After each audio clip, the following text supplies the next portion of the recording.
RDC est une et indivisible. De la population et de tout le monde, c'est qu'il faut tout arrêter pour faire face à cette situation. Et que nous ferons de cette terre richement bénie un réel havre de paix, de prospérité et de progrès social.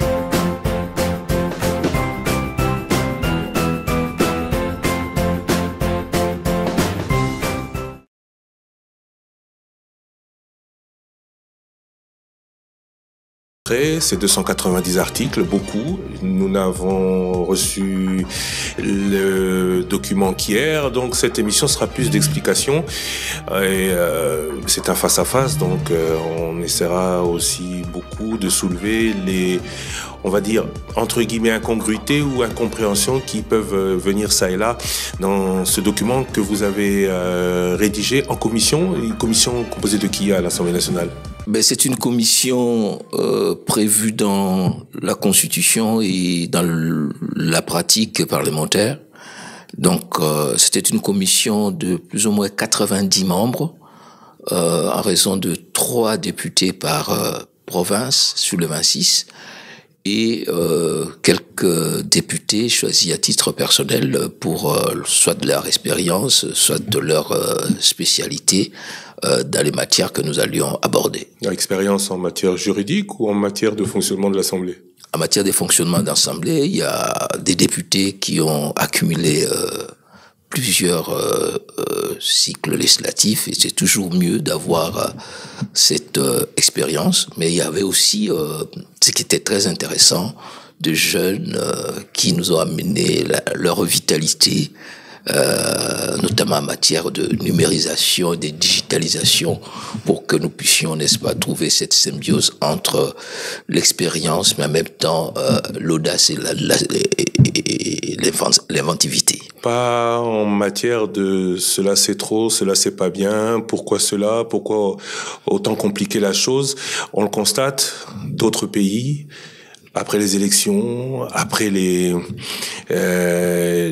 investitures du président de la République, rapidement choisissent un gouvernement, rapidement mettent en place l'Assemblée nationale. Chez nous, on est le 20 janvier, près de 3 mois de l'investiture du président de la République. Même l'Assemblée nationale n'a pas encore de règlement d'ordre intérieur et surtout pas encore ni bureau définitif, ni session ordinaire qui devait démarrer le 15 mars. Je vais commencer peut-être par le dernier point. La session ordinaire de mois de mars, c'est une session constitutionnelle, donc qui s'ouvre de plein droit le 15 mars. Donc nous sommes en session ordinaire, sauf que cette session ordinaire constitutionnelle chevauche avec la session extraordinaire inaugurale, qui ne peut s'arrêter que lorsqu'on a vidé l'ensemble des questions qui sont inscrites à l'ordre du jour. Et là, nous sommes au dernier point, parce que le premier point, c'est d'abord la validation des mandats, la mise en place du bureau provisoire, l'élaboration du règlement intérieur et la mise en place du bureau définitif. On y est pratiquement. Mais la question que vous avez soulignée sur, j'appelais ça l'inadéquation dans la mise à place de nos institutions, c'est un vrai problème. Nous avons essayé de faire une étude là-dessus. On a constaté que le temps de mise en place du gouvernement dans la pratique politique congolaise sur fond de notre constitution varie entre 47 jours à 270 jours. Donc là, au moment où nous parlons, les chefs de l'État étaient élus le 19 janvier. Investi, excusez-moi, le 19 janvier. Mais depuis lors, il a été élu le 19 décembre. Mais avant le 19 décembre, nous sommes partis en campagne le 19 novembre. Donc pratiquement depuis le mois d'octobre jusqu'aujourd'hui, la République fonctionne de manière plus ou moins irrégulière parce que les institutions sont pas là. Donc, il y a des responsabilités, je dirais anthropologiques, mais il y a aussi la responsabilité normative. vous êtes de la Belgique peut se permettre d'avoir un informateur qui a 30 jours multiplié par 2, ça fait 60. Après, nous avons un formateur ou une formatrice qui prend aussi son temps pour s'imprégner. Mais, entre-temps, nous avons des urgences, nous avons une guerre, nous avons une économie qui est en difficulté en termes d'érosion du pouvoir d'achat et des termes d'échange. Donc, nous avons besoin d'une gouvernance.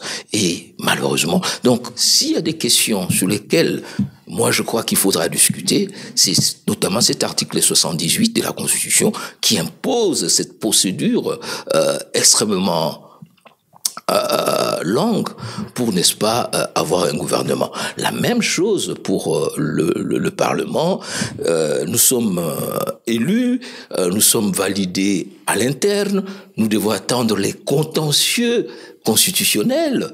Heureusement, nous avons essayé de dire qu'on ne peut plus dépasser 30-45 jours, mais vous savez qu'il y a simplement 2-3 jours que 1/10 de cette chambre, c'est-à-dire 48 députés, ont été validés. Et aujourd'hui, ils sont encore dans la phase administrative, c'est-à-dire amener des papiers. Et donc, entre-temps. Donc, il faudra trouver de pistes de solutions. Vous avez dit, je suis de la Belgique, je corrige. Je ne suis pas de la Belgique, mais je pense que le Congolais que je suis doit regretter que la République démocratique du Congo ait copié la Belgique. Pourquoi ne pas avoir copié plus simple la France? La France, ça passe très vite. Est-ce que ces jeunes, est-ce que ceux qui arrivent dans la politique veulent faire comme les anciens, ne se disent pas ou ne vous disent pas non, en France, en 3-4 jours, tout est fait? Mais moi, je suis cela dans le même temps. Je dis pas que vous êtes belge, je sais que vous êtes congolais de père et de mère, comme on le dit, mais toi et moi, nous avons rencontré la radio Panique, donc je sais que autant vous maîtrisez la scène politique congolaise, autant aussi vous maîtrisez la politique belge, qui n'est pas très facile et qui, malheureusement, nous sommes allés copier. Mais justement, lorsque je parle de l'article 78, qu'il faudra enlever l'alinéa 2, c'est pour tomber dans le modèle français et qui m'est beaucoup plus familier. Pourquoi? En France, dès que le président de la République est élu, le Premier ministre, en fonction, le président de sa démission. Et je crois dans le 48 heures, il y a un Premier ministre et dans l'après-midi, il y a un gouvernement qui est là. Vous avez suivi l'exemple du Sénégal qui s'est inspiré un peu beaucoup plus de la France. Donc, cette histoire, ces schémas de type belge, en Belgique, ils peuvent se permettre d'avoir 500 jours sans un gouvernement, mais ils ont une administration qui existe. Ce qui n'est pas le cas. Ce qui n'existe pas le cas. Mais c'est eux que nous avons copiés et nous continuons à nous payer le luxe de toujours faire comme eux. Mais nous devons avoir le courage de la rupture ou de la réforme. Ces jeunes ne le voulons pas proposer. À ces niveaux, ce n'est pas le but du règlement intérieur. Le règlement intérieur, c'est la Bible, c'est la loi interne du Parlement. Mais toutes ces questions-là sont constitutionnalisées. Donc il faut qu'un jour, nous ayons le courage, malgré que la Constitution doit être toujours touchée avec des mains tremblantes, mais toucher des questions qu'il faut pour arriver à l'efficacité, à l'efficience de nos institutions. Parce que le mal de ces pays, c'est notamment la question des institutions. Vous dites que ce n'est pas le rôle du règlement intérieur. Ça pourrait l'être, à l'article 119 qui parle des incompatibilités.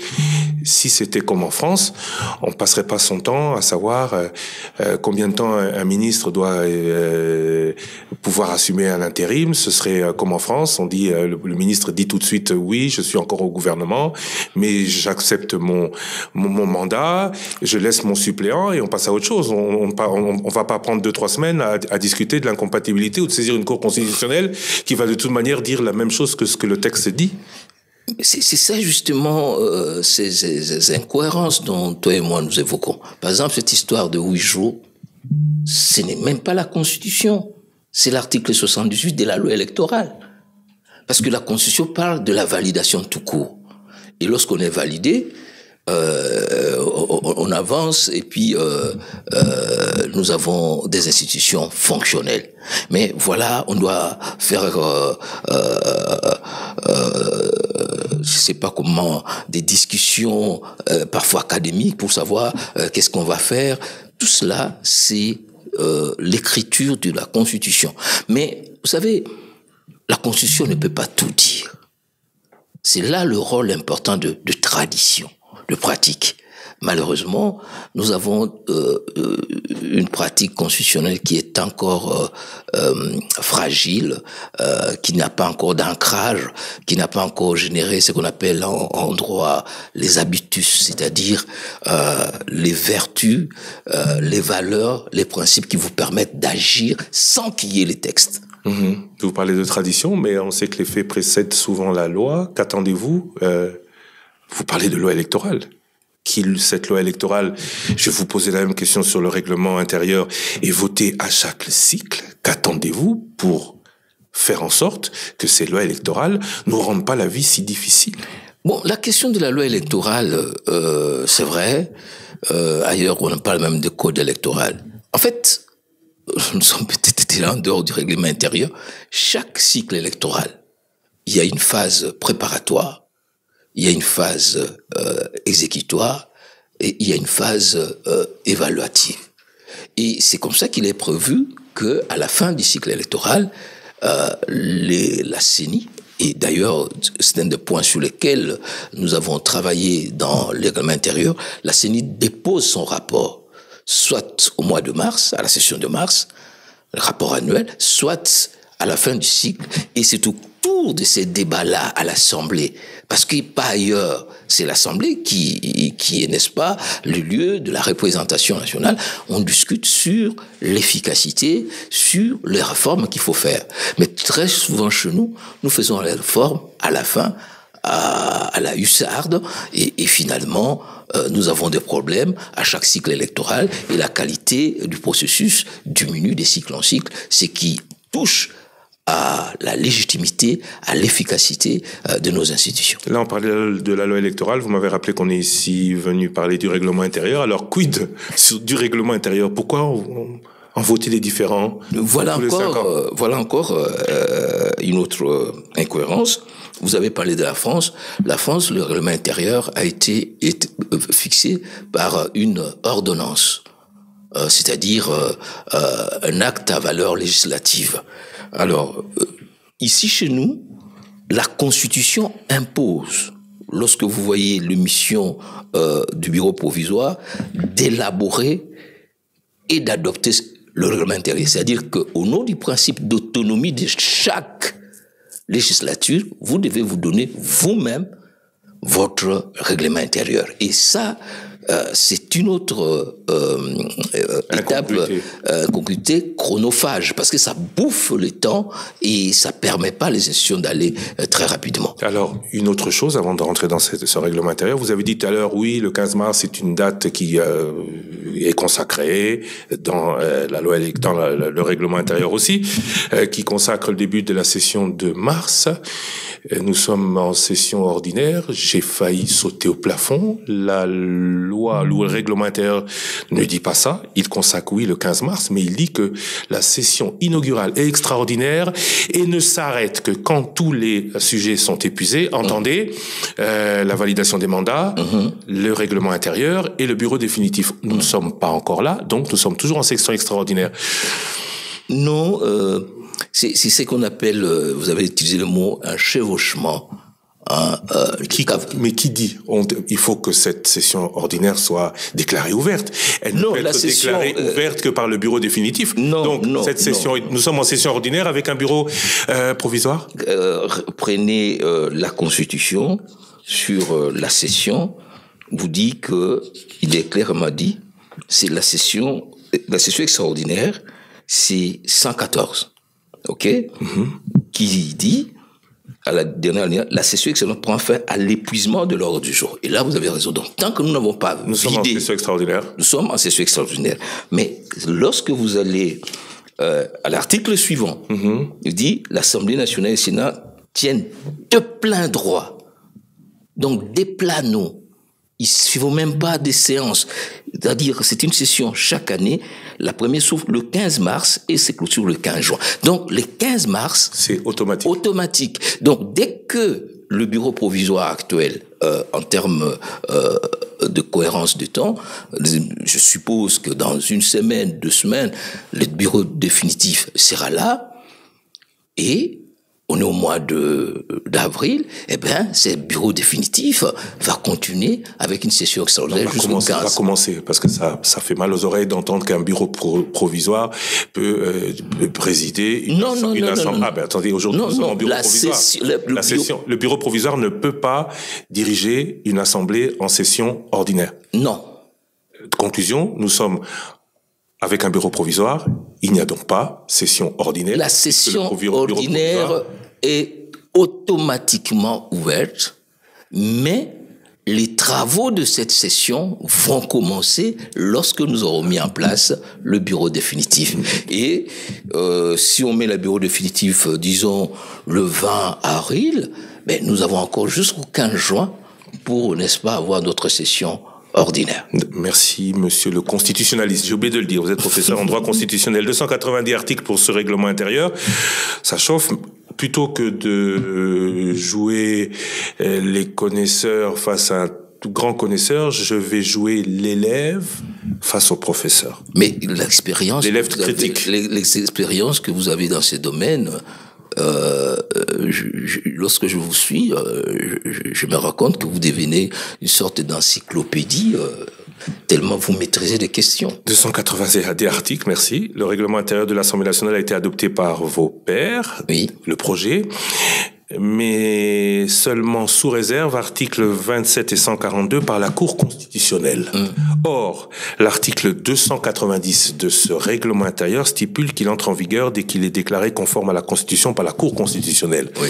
Question, la première, peut-on dire qu'il est entré en vigueur? Qu'implique le sous-réserve? Voilà. C'est ça la beauté du droit. En fait, la théorie des réserves d'interprétation permet à la Cour de ne pas s'ériger un obstacle dans le fonctionnement des institutions. La Cour remarque que les deux articles-là posent un problème de constitutionnalité, s'il faut le dire ceci. Alors, la Cour aurait pu dire... J'ai dit, c'est inconstitutionnel à réécrire votre copie. Mais la Cour, comme une institution civilisée, il dit, monsieur du pouvoir législatif, j'ai dit que votre règlement intérieur est conforme à la Constitution, mais les deux articles là-bas, vous les mettez aussi en application, mais vous devez suivre telle orientation. Vous devez, dans la Cour joue le rôle d'aiguillère des mises en œuvre. Il dit, appliquez-le, ces articles. Pour l'article 27, il n'y aura pas simplement une liste majorité opposition, mais il doit aussi avoir une liste des indépendants parce qu'il y a des personnes qui sont élues comme indépendants. Je vais dire l'arrêt de la Cour constitutionnelle. Cette disposition doit être entendue dans le sens de l'article 13 de la Constitution qui interdit toute discrimination quant à l'accès aux fonctions publiques, notamment en raison des convictions politiques, en prenant dûment en compte les droits des non-inscrits qui peuvent aussi postuler. Voilà. Uniquement les non-inscrits. Oui. Ça veut dire, il y a majorité et opposition, chacun s'est défini. Oui. Vous êtes de la majorité? La majorité. La majorité Union Sacrée désigne X, voilà. Mais le professeur Njoli, Union Sacrée, au nom de cette disposition sous réserve par la Cour constitutionnelle, ne peut pas présenter sa candidature. Non, c'est-à-dire, si cet article 27 doit être lu concomitamment avec l'article 26, c'est-à-dire, au début de la législature, là, on nous a distribué un document où nous faisons le choix. Oh, oui. Du Njoli, élu BC, membre de regroupement AB, nous nous inscrivons dans la majorité. Et les autres, les élus ensemble, avec Christian Mondo, s'inscrivent dans l'opposition. Alors, donc, si vous avez été élu indépendant, donc parce que si vous avez été élu par exemple, ensemble, et que vous dites non, moi, je quitte l'ensemble pour devenir non inscrit, donc vous perdez votre mandat. Mais il y a des gens qui vont aux élections en tant qu'indépendants. Donc vous ne pouvez pas les obliger d'aller dans l'opposition ou la majorité et ne pas recevoir leur candidature énerve l'article 13 sur le point d'une discrimination. Et nous devons cette incise à l'honorable Henri Thomas Lokondo, qui était parti, n'est-ce pas, saisir la cour in illo tempore pour dire comment on peut refuser aux gens qui ont été élus indépendants le droit de se présenter et de les obliger d'être de la majorité ou de l'opposition. Et la cour lui a donné raison. Bien compris.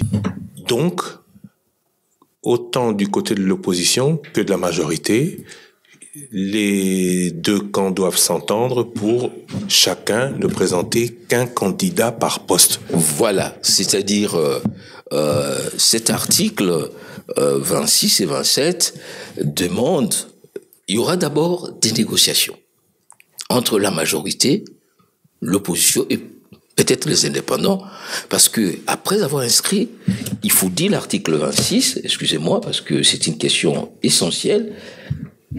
Donc, les deux groupes vont déterminer la proportionnalité entre la majorité, l'opposition, qui sera constatée. Ça, c'est pour le bureau. Pour le bureau.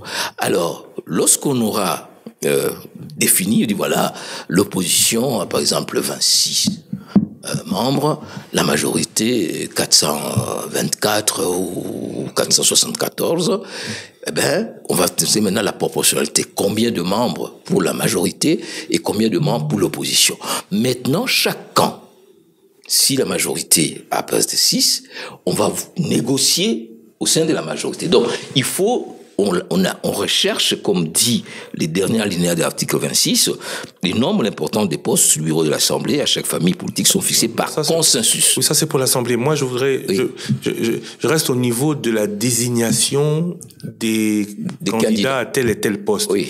C'est l'opposition. Il y a plusieurs groupes parlementaires qui doivent se mettre d'accord pour présenter un ticket. Voilà. Oui. Voilà, il y aura les tickets de la majorité. Et le ticket de l'opposition. Ticket de l'opposition. Et on y va. Article 142, oui. Il y a réserve là aussi. Tout autre manquement et comportement de nature à ternir l'image de l'Assemblée nationale, non prévu par le règlement intérieur, dont un député se serait rendu coupable, quel que soit le lieu, et apprécié, sanctionné par l'Assemblée plénière, saisie par le bureau, un député ou le comité des sages. La Cour constitutionnelle dit non, il doit ce député, avant d'être sanctionné, être entendu. Vous n'avez pas prévu dans votre projet de donner le droit de la défense à celui qui pourrait être accusé. Errare humanum est. L'oubli est la faculté de la mémoire. Mais c'est bien que la Cour nous ait rappelé ces dispositions. Dans tous les cas, puisque dans ces textes, parce qu'il faut aussi faire une analyse systémique, les schémas disciplinaires chez nous, c'est toujours de mettre en place une commission ou d'aller au comité des sages. Et dans la procédure qui est dans les textes, lorsque vous vous présentez devant une commission, vous avez le droit d'être assisté par 2 de vos collègues ou par un avocat extérieur. Et pour nous n'avions pas mis ça tout simplement parce que c'était évident. Dans la procédure, il y a une évidence. Mais bon, on nous a rappelé, c'est une bonne chose parce que c'est la protection des droits fondamentaux. Oui, on aurait pu avoir une sanction et que celui qui aura sanctionné ait dit qu'il ait respecté la loi.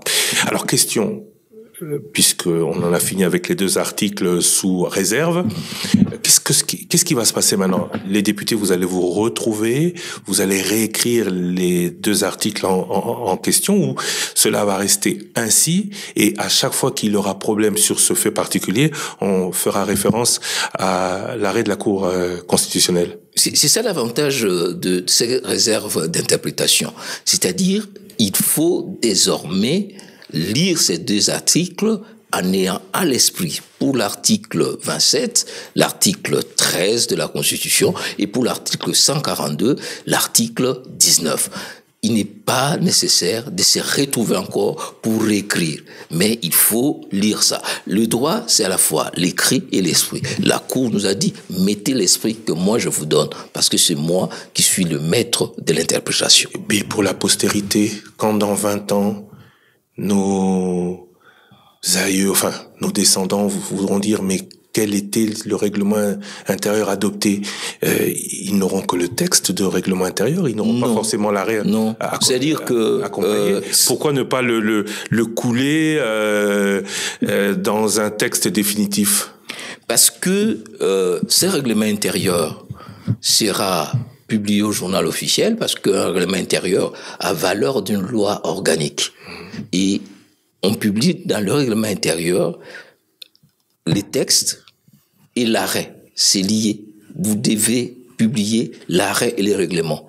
Parce que c'est le règlement qui consacre l'existence juridique c'est l'arrêt qui consacre l'existence juridique, n'est-ce pas, du règlement. S'il n'y a pas d'arrêt, c'est que ce règlement-là, il est inexistant et inopposable au tiers. On en a fini avec les articles sous réserve. Maintenant, les articles, permettez-moi de le dire ainsi, qui ont retenu particulièrement mon attention. Article 25, dans les 5 jours de la notification de l'arrêt de conformité du règlement intérieur par la Cour constitutionnelle, l'Assemblée nationale procède à la constitution de son bureau définitif, en tenant compte de la configuration politique en son sein, de la représentation équitable de la femme et des provinces.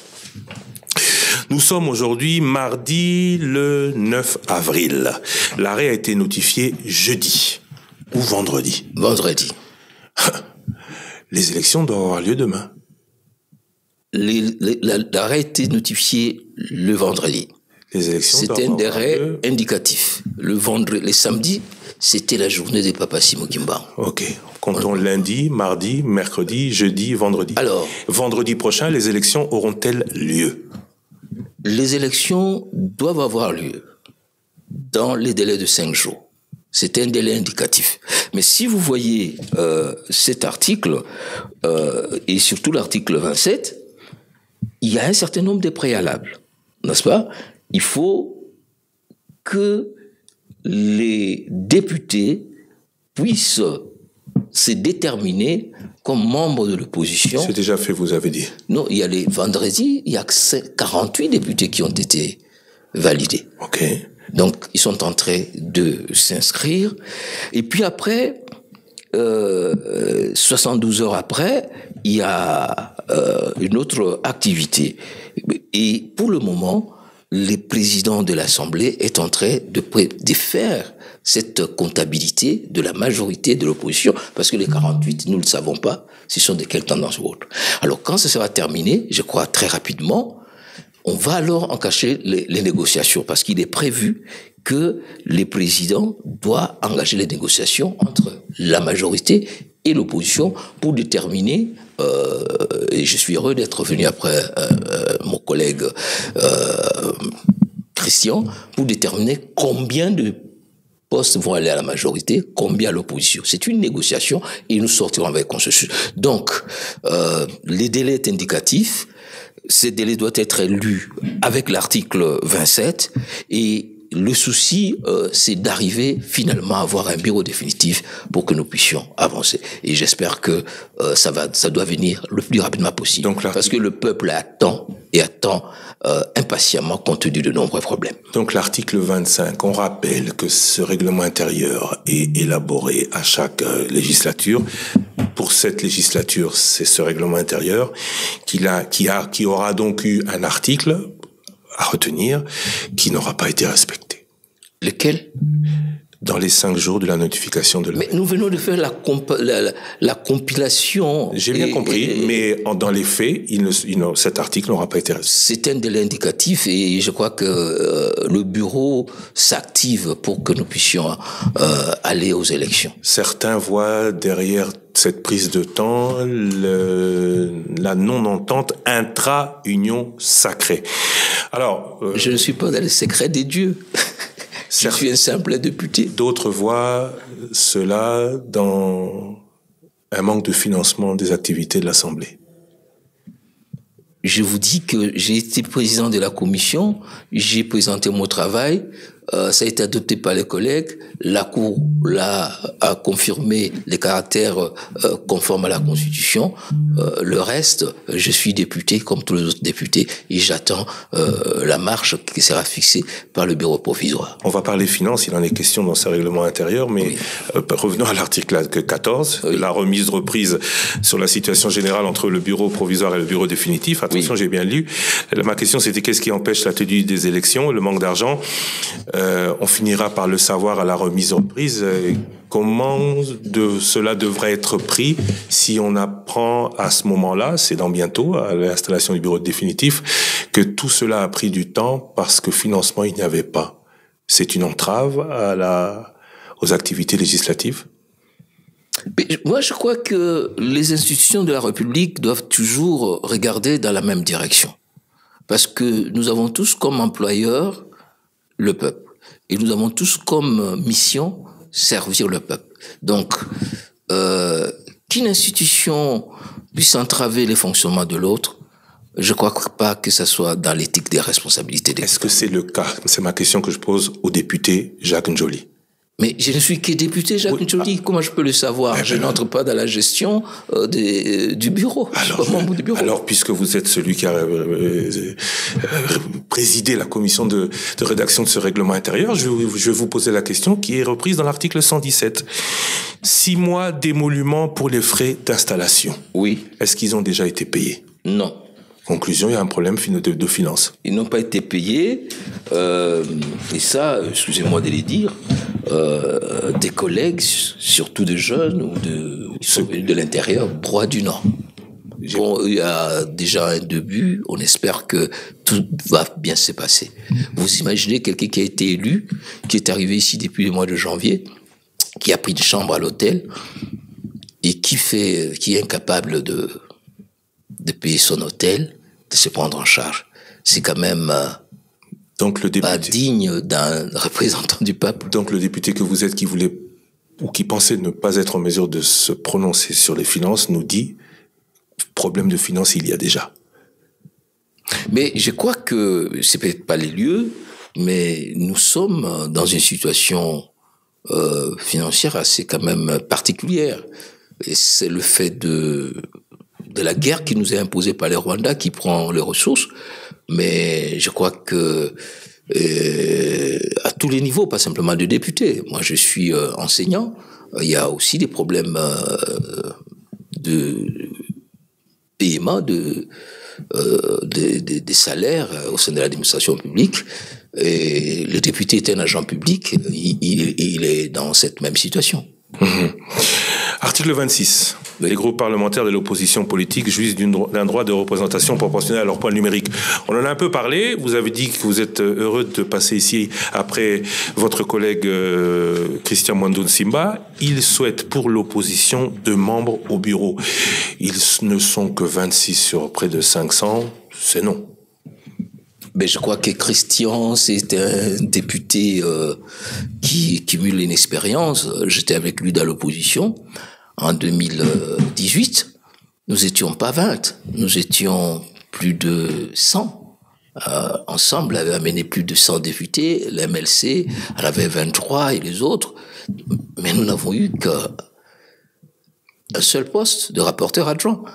Alors, par quelle magie on va faire pour qu'ils aient 2, ben, peut-être lors des discussions, il nous dira. Mais par contre, ce que cette commission a fait, c'est de baisser le nombre de députés requis pour avoir une commission, un groupe parlementaire. À 20. Parce qu'avant, c'était 25. Et nous avons dit, si nous allons dans cette logique, il n'y aura pas de groupe de l'opposition. Parlementaire de l'opposition, d'autant plus que cette opposition est plurielle. Alors, ensemble, on a 23. Pour convaincre des pros d'aller ensemble, ce n'est pas évident. Donc, en termes de participation, il ne risque que d'avoir un seul poste au bureau? Eh bien, j'ai bien des craintes si je vois l'esprit de la proportionnalité. L'Assemblée nationale ne sera donc qu'une caisse de résonance de la majorité où l'opposition fera piètre figure, parce que c'est vrai qu'au niveau international, c'est bien que le deuxième vice-président, dont les fonctions sont bien définies dans le règlement intérieur, non? Je vous dis, j'ai la chance d'avoir été avec Christian dans l'opposition. Non, je ne vous parle pas d'expérience, je vous parle de réalité du travail parlementaire. Oui. À la deuxième vice-présidence, il ne serait pas de bon aloi que ce soit un membre de l'opposition.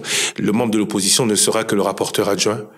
Mais nous sommes tenus par la loi. La loi, notre règlement intérieur dit la répartition c'est fait sur base de la proportionnalité. Il y a 26 ou 23. Eh bien, on va leur donner... 0. Non, pourquoi 0? Parce que quand c'est 26 sur 23, avec une dizaine de postes, ce serait 50 pour un poste. C'est donc 0. Non, il y a... Puisque vous parlez de proportionnalité. Il y a 7 postes. Oui. OK. 500. Et 5 pour 500. 26, c'est 0. Si la majorité, si nous appliquons les principes posés par l'article 26... C'est 0. Mais parce qu'il faut assurer la représentation de l'opposition, je crois qu'on va leur donner un poste, mais je ne sais pas lequel.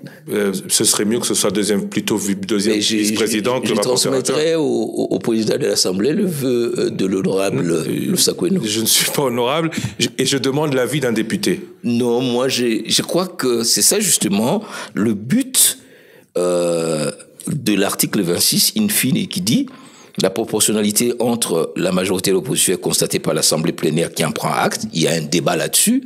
Moi, j'ai fait ces débats-là. Le nombre important de postes au bureau de l'Assemblée nationale revenant à chaque famille politique sont fixés par consensus ou à défaut par l'Assemblée plénière dans le délai de 48 heures qui précède les dépôts des candidatures. Vous voyez un peu tous ces délais qui entrent. Donc, le président de l'Assemblée va recevoir les inscriptions à la majorité, il va venir faire rapport à la plénière, il va mettre en place une commission majorité-opposition pour discuter, et si nous tombons d'accord, on leur donnera la deuxième ou autre vice-présidence. Plutôt la deuxième vice-présidence que le rapporteur adjoint. Voilà. Et c'est comme dans d'autres pays. En France, on a dit par exemple que le président de la commission ECOFIN, c'est l'opposition. C'est aussi ça, l'organisation du vivre ensemble. Mais c'est le fruit d'une discussion qui doit arriver dans le consensus parce que on ne peut pas imaginer une majorité, une chambre qui y aura seulement la majorité. Il faut permettre à l'opposition d'être dans le bureau, d'être dans les bureaux et de se faire entendre et de présider au moins une des 10 commissions.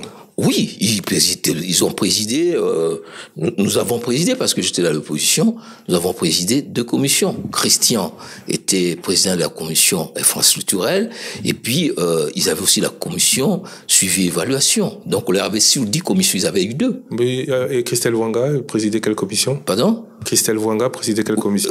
Christelle Wanga aussi. Donc présidait la commission, il a présidé la commission droits de l'homme et puis elle a eu la commission genre. Donc c'était 3 commissions. 3 commissions sur 10. Et cette fois-ci, pour en avoir combien? Je sais pas les dire à ce moment, Christian, parce que c'est des fruits de négociations. Et pour le moment, nous savons pas combien de membres sont dans l'opposition, combien 26. Voilà. Ah oui, en plus de ceux qui ont été repêchés par la Cour constitutionnelle. Voilà. C'est ce qui donne aussi un élément du retard dans les discussions. Article 58, un député ne peut faire partie que d'un seul groupe parlementaire. Il exerce ce droit une fois au cours de la législature. Oui. Un député qui quitte son groupe parlementaire perd le droit de s'affilier à notre groupe. Oui. Il devient non inscrit. Il en est ainsi du député qui est exclu de son parti. Alors, question? Plus de transfuges possibles comme lors de la scission FCCK? Oui, la transhumance politique est un élément de déstabilisation institutionnelle. Le PPRD avait son groupe parlementaire, le PPRD s'est retrouvé avec des députés qui ont pu sortir de ce groupe et aller dans un autre groupe. Aujourd'hui, c'est interdit. C'est une question, lorsque ça se pose, c'est un problème du groupe. Si vous voyez ces dispositions, il y a même une disposition qui tente, n'est-ce pas, de régler les conflits dans le groupe. Qu'est-ce qui se passe dans un groupe comme celui-là? Il y a un débat. Le président du groupe dit que nous restons dans l'opposition. Dans l'opposition. Il y a une partie qui dit, mais non, nous devons aller dans la majorité. Il y a débat. Et on a eu un très long débat là-dessus. Et si vous perdez le nombre de 25, en fait, le groupe doit disparaître. Et c'est une solution de sagesse qui a été prise. Il dit, le groupe ne disparaît pas, on reconnaît l'existence de deux groupes, d'autant plus que le PPRD à l'époque avait un nombre assez important. Mais aujourd'hui, c'est plus possible. Non, non. En principe, lorsque vous quittez un groupe, c'est fini. Vous devenez un non-inscrit. Vous n'allez pas faire la transhumance au sein de l'Assemblée.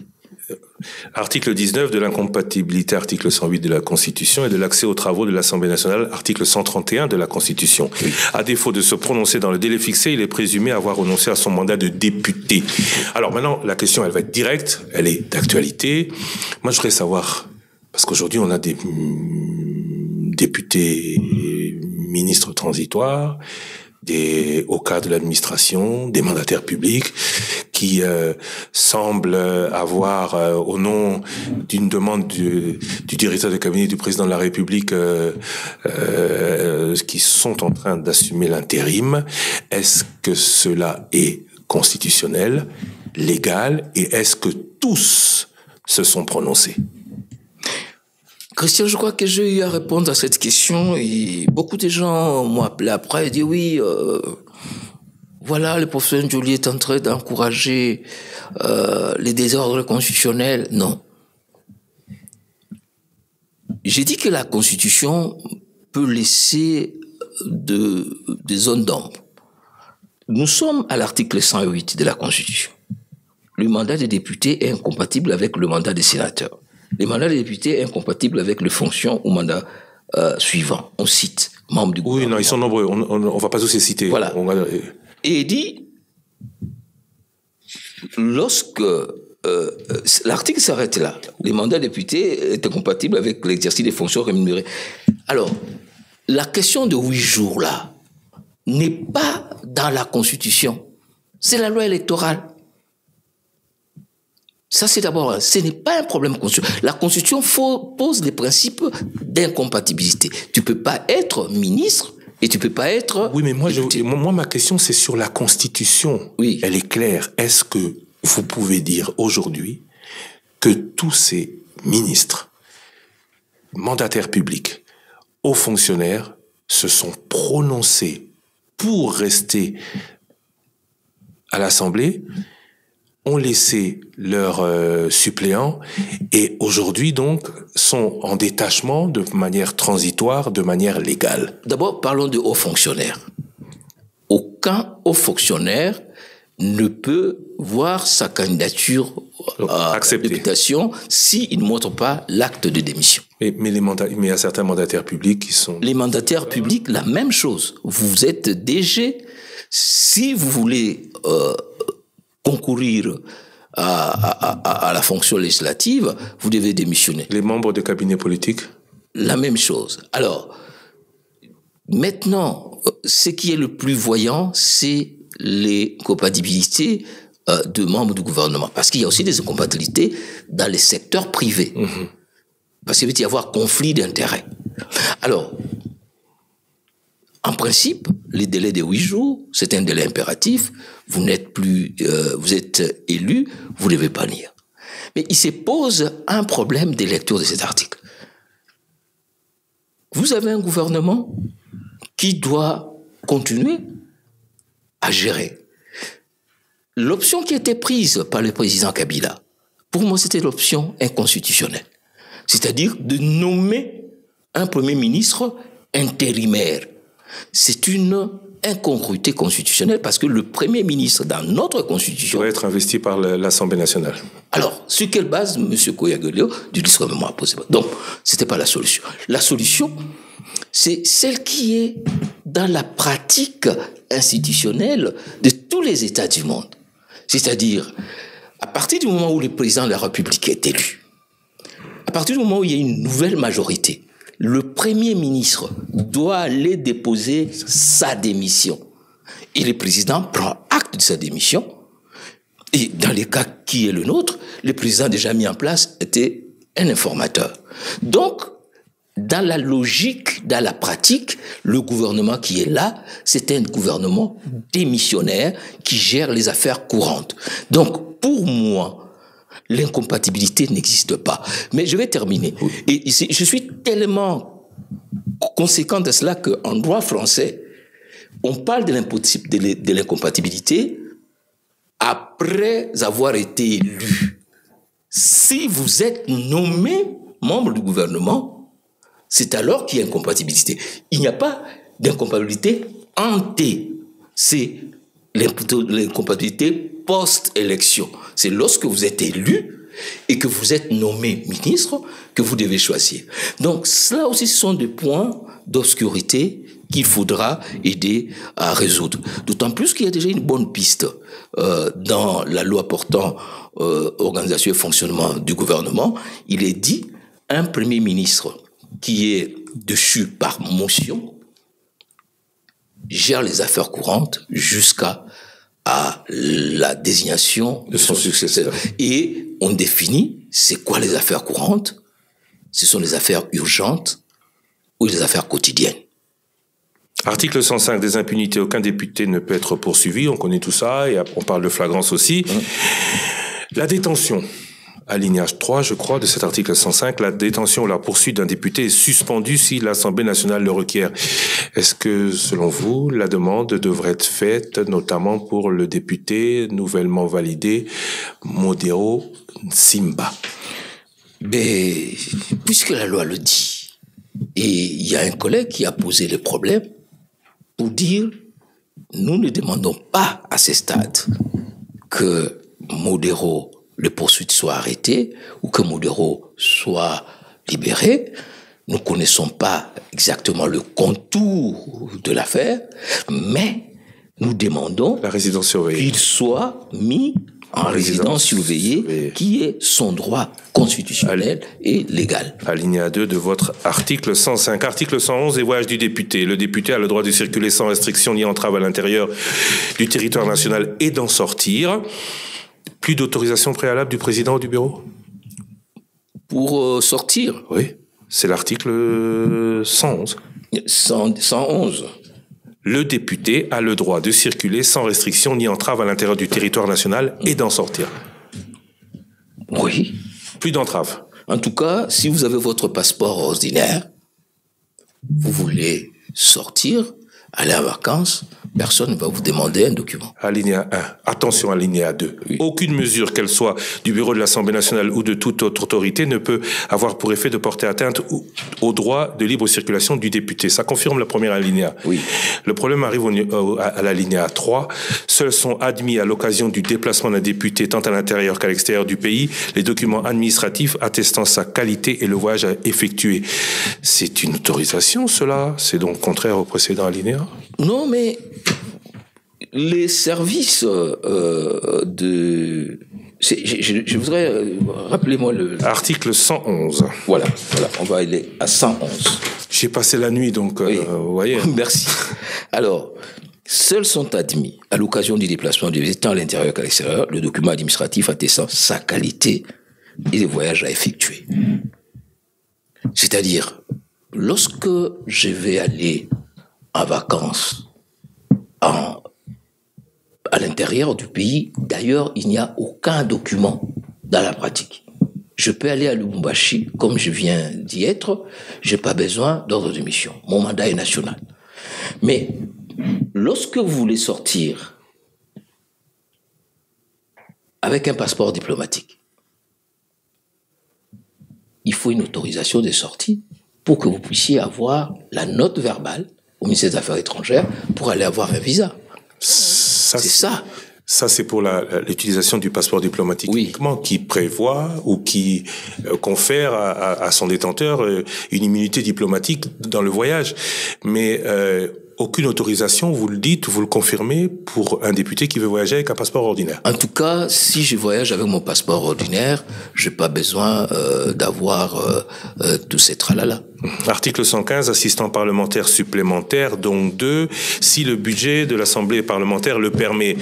Est-ce qu'on peut parler émolument du député dans cette émission? Il n'y a pas de problème. Il faut qu'on arrive, pas simplement pour les députés, mais pour tous les agents de l'État. Il est important que pour des raisons de transparence et d'hygiène, qu'on sache combien touche un député. On a parlé de 21 000. Aujourd'hui, vous n'avez jamais touché cet argent. J'ai entendu son éminence, le cardinal, parler des 30 000. J'aurais bien voulu avoir les 30 000. Vous les avez jamais eu? Non. Voilà. Non, vous les avez jamais eu. Non. Non, j'ai jamais eu. Voilà. Mais attention, je vous ramène à l'article 147. Alors, le bureau détermine par un règlement financier approuvé par l'Assemblée plénière les modalités d'exécution de la dotation de l'Assemblée nationale. La gestion de la dotation est assurée par le président de l'Assemblée nationale qui en est l'ordonnateur général. Jusqu'à combien un député peut-il toucher en plus, sachant qu'il y a son salaire? Si on est membre de commission, il y a des jetons. Si on est président de groupes parlementaires, il y a de l'argent supplémentaire. Si on est président de commission parlementaire, il y a normal, il y a de l'argent en plus. Président commission parlementaire spéciale, il y a de l'argent en plus. Combien maximum le député peut toucher? Voilà, justement, c'est là où on peut comprendre, et heureusement vous avez compris, parce que dans la loi, dans ces règlements intérieurs, il est question des émoluments. Donc, ce qu'on peut appeler les salaires du député. C'est cela qui est de 14 500 000. Et si vous allez maintenant sur le marché, donc à le marché interbancaire, même parce que parfois la cité, les dollars... Ça fait $5 000 aujourd'hui. $5 000. Oui, mais... maintenant, c'est que vous dites là... Jusqu'où avec plus toutes ces dotations? Alors, moi, je peux pas vous dire combien touche un membre du bureau. En France, j'étais en train de lire, les membres du bureau du Sénat à 15 000 euros. Maintenant, nous savons, et c'est bien de l'avoir souligné, et notre règlement intérieur, je crois, l'est dit, il y a des primes de fonction. Moi, je suis président de la commission. Je ne travaille pas comme les autres membres. Donc, il y a des primes. Qu'avez-vous eu? Vous avez dit qu'on peut en parler, non? Librement. Qu'avez-vous eu en plus pour la présidence de cette commission? D'abord, ce qui est important à dire, c'est que les rémunérations, c'est une rubrique fixe. Maintenant, toutes les autres rubriques là, frais, c'est des frais de fonctionnement. Or, les deux montants là n'arrivent pas au même moment, Christian. C'est-à-dire qu'au moment où nous sommes payés, par exemple, aujourd'hui, on ne l'est pas encore, quand vous êtes payé, c'est la rémunération. Maintenant, lorsque l'Assemblée aura les frais de fonctionnement, vous serez payé. On sera alors payé. Le président de l'Assemblée aura ce qu'il doit avoir. Le président, moi j'étais vice-président de ma commission. Vous touchez combien? J'ai touché l'équivalent de $2 500. Et donc, vous ne savez pas aujourd'hui ce que va vous valoir la présidence de cette commission? Non. Aujourd'hui, vous attendez à combien? Depuis que nous sommes là, il y a des pasteurs aussi qui sont comme les éminences. Aujourd'hui, nous sommes là, mois janvier, vous avez touché 14 500 000, ce qui te fait 5 400. Et tu peux imaginer combien de charges nous avons. Donc, ces montants-là de frais de fonctionnement ou la production que tu donnes, toi en tant que président de la commission ou vice-président de la commission ou rapporteur. Vous savez, j'étais dernièrement à l'Union interparlementaire et il y a un député français qui est venu me poser cette question. Je lui ai dit, bon écoutez, moi je fais le droit parlementaire chez vous et j'enseigne le droit parlementaire. Toi, comme député en France, tu as droit à 7 050 € comme émolument. 2, vous avez comme indemnité de mandat, vous avez 7 500 € en plus. Vous êtes d'accord? Il a dit oui. 14 500. Oui. Je dis, vous avez droit à une indemnité de logement. C'est de combien? Il dit 1 450 €. 15 000, 16 000. Voilà. Et puis, on vous donne chaque mois 9 500 € pour payer votre assistant et les 5 à mi-temps. Est-ce que nous n'avons pas tout cela? Attention, Et nous n'avons pas la prétention d'avoir tout cela. Parce que nous ne sommes pas la France. Il faut préciser aussi que tout cet argent supplémentaire est à justifier pour le député en France sur base de factures officiellement libellées. Tout à fait d'accord. Ce qui n'est pas le cas chez nous. Est-ce que vous connaissez l'affaire du Premier ministre qui a recruté sa femme et ses enfants? C'était en France. Et ces éléments que vous donnez là, ce sont des mesures correctives.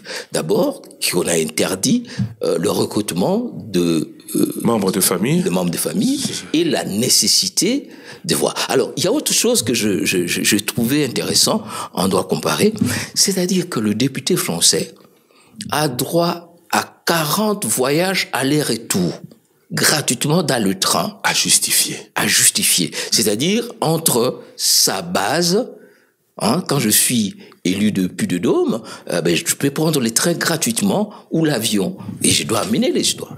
Donc, autre chose, les députés français ont un droit à un bureau à côté des Palais Bourbon où ils installent ces services. C'est dans les 7000 voilà. Supplémentaires. Donc, toujours à justifier. Donc, la question qui est chez nous aujourd'hui, il faut, Christian, que nous fayons la conférence nationale sur les salaires. Parce que quand on fixe les salaires l'émolument du député français, on dit cet émolument-là doit être aligné sur la dernière catégorie de personnel de la haute administration. Vous savez, quand on est préfet en France, ce n'est pas peu. Ce n'est pas peu. Donc, il faut qu'on dise combien touche un député, combien touche un ministre, combien touche un PDG. C'est très important de savoir si je suis PDG de l'entreprise X, je gagne combien, quels sont les avantages que j'ai. Nous avons tous grandi dans les maisons où nous visitions les maisons. Moi, j'ai vu des maisons où on a mené même des liquides de vaisselle au PDG et autres. Donc, ce sont des questions importantes. C'est pourquoi on parlait du chef de l'État qui avait dit qu'il faudra qu'on s'occupe de députés parce qu'il a vu. Moi qui vous parle, Christian, j'ai construit pas moins de 40 écoles. Ce n'est pas votre métier. Malheureusement. Mais ça, c'est un investissement propre. D'ailleurs, sur le financement des campagnes électorales, on doit aussi parler parce que il pourrait y avoir certaines inégalités entre candidats. Oui. Mais c'est un investissement que vous entreprenez pour être élu. Non, c'est vrai, c'est pour être élu. Mais nous les élus ruraux, nous trouvons devant une population totalement abandonnée. Pour laquelle vous devez vous battre, pour trouver le budget. Pour que des infrastructures soient remises en ordre. Voilà. Certains vous reprochent, d'ailleurs, beaucoup de députés quinois, d'aller là-bas pour chercher mandat et de revenir définitivement à Kinshasa sans vous soucier. C'est pour ça que vous vous sentez donc obligé d'investir autant pour obtenir un mandat. Ce que vous dites est vrai. C'est pourquoi dans ces règlements, il y a des fonctions que nous avons voulu réhabiliter. La fonction de représentation. Et il est important que les députés prennent conscience qu'ils travaillent pour l'intérêt du peuple. Et que cet intérêt-là ne se négocie pas vis-à-vis du gouvernement.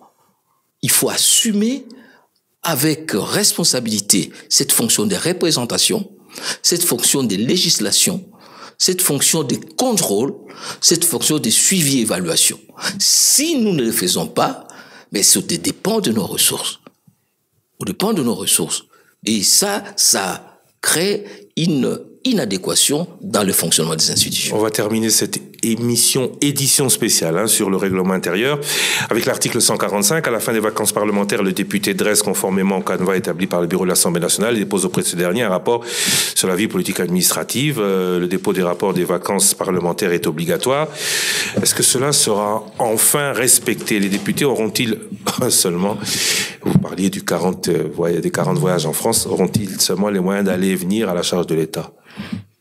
Ça, c'est un problème. Vous savez que les collègues qui ne sont pas revenus, et nous-mêmes qui sommes de anciens collègues, nous n'avons pas encore reçu les titres de voyage de la dernière session. Donc, nous sommes allés en vacances avec nos propres moyens. Ça, c'est une parenthèse. Mais pour cet article 145, l'innovation, c'est quoi, Christian? C'est que nous avons dit, il ne suffit plus de faire de rapports. Ces rapports doivent être versés, la synthèse, à notre commission suivi et évaluation qui vérifie la mise en œuvre des recommandations ou en fait rapport au bureau de l'Assemblée nationale. Il y a des rapports qui s'accumulent, qui sont envoyés au gouvernement, mais qui n'ont pas de suite. Nous arrivons, les routes de dessert agricole n'existent plus. Nous arrivons, il n'y a plus de bac. Nous arrivons, les hôpitaux ne sont pas suffisamment rapides. Les écoles sont dans un état de délabrement avancé. Donc, il y a pratiquement un abandon de l'arrière-pays.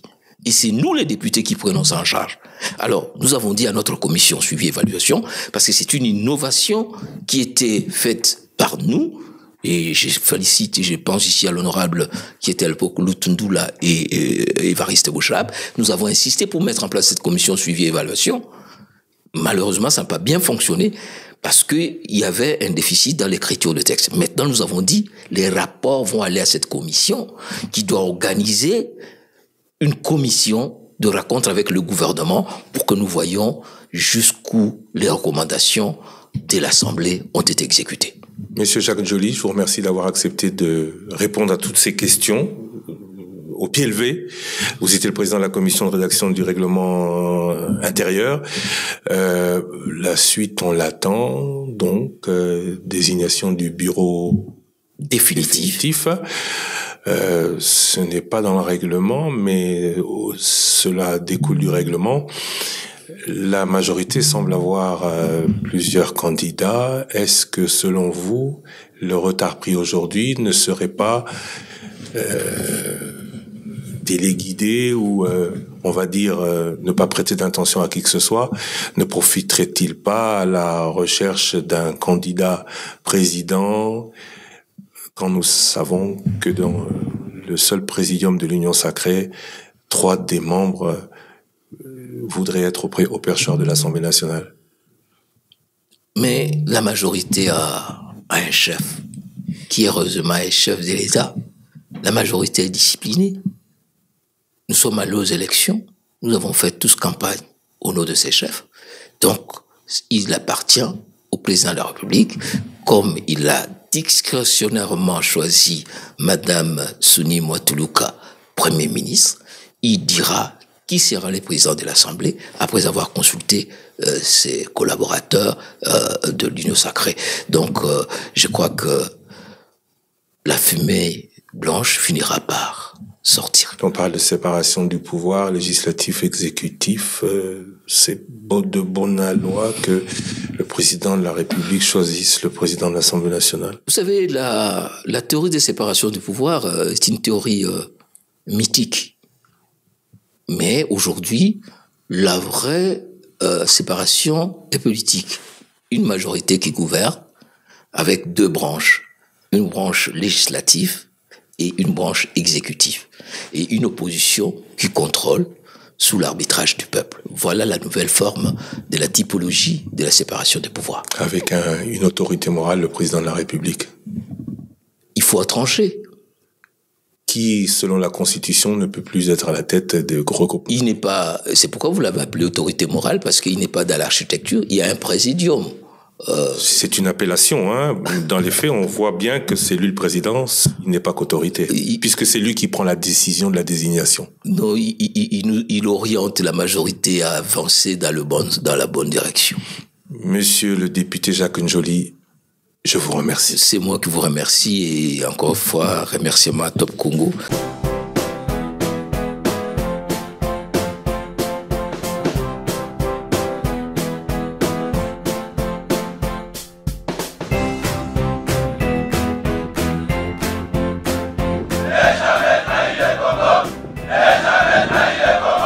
La RDC est une et indivisible. De la population et de tout le monde, c'est qu'il faut tout arrêter pour faire face à cette situation.